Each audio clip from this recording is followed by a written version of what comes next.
And in the day's other news, President Trump launched fresh criticism at the FBI. He has previously said the Bureau's reputation is, quote, in tatters.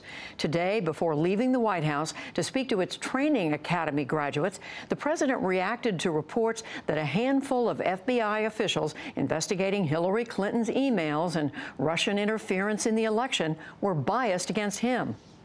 We're going to rebuild the FBI. It'll be bigger and better than ever. But it is very sad when you look at those documents, and how they've done that is really, really disgraceful. And you have a lot of very angry people that are seeing it.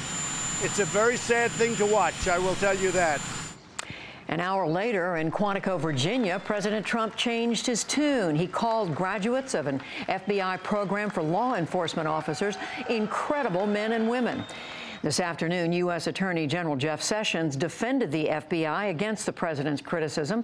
Sessions said, quote, "I don't share the view that the FBI is not functioning at a high level."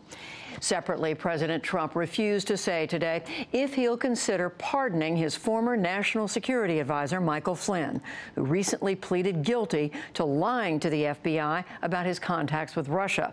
But he did tell reporters that he is encouraging Republican Roy Moore to concede to Democrat Doug Jones in that special Senate election held last Tuesday in Alabama.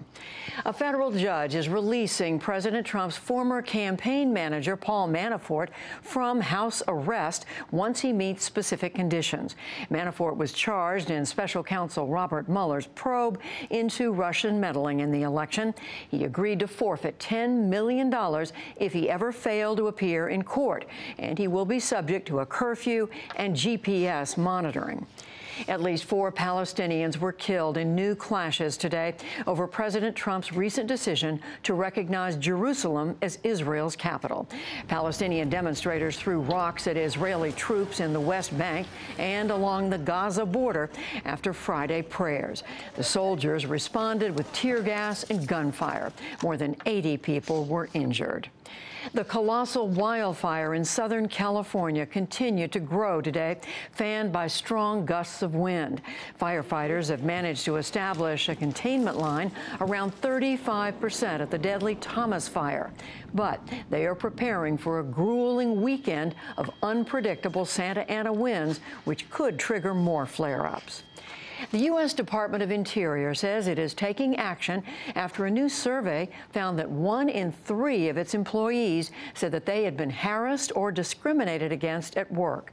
Interior Secretary Ryan Zinke fired 4 senior officials over inappropriate behavior, including sexual misconduct. In a video message, Zinke said it's time to acknowledge that his department has a problem.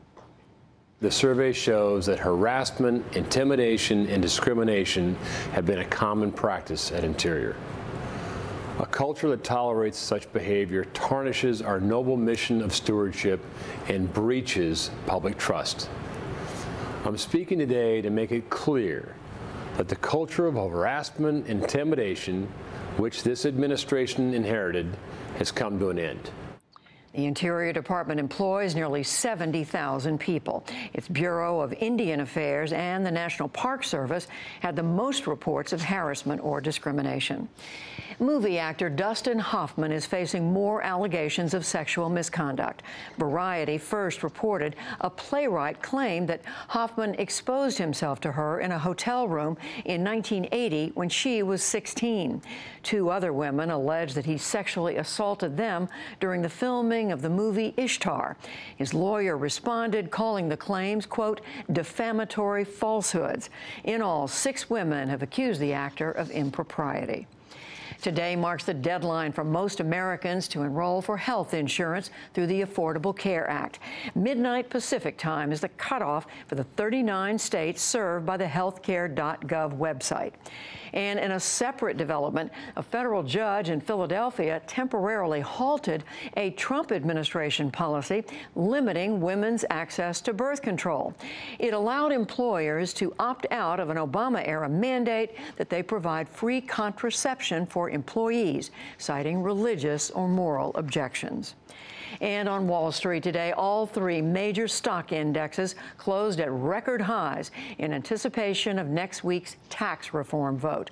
The Dow Jones Industrial Average soared 143 points to close at 24,651. The Nasdaq rose 80 points, and the S&P 500 added more than 23.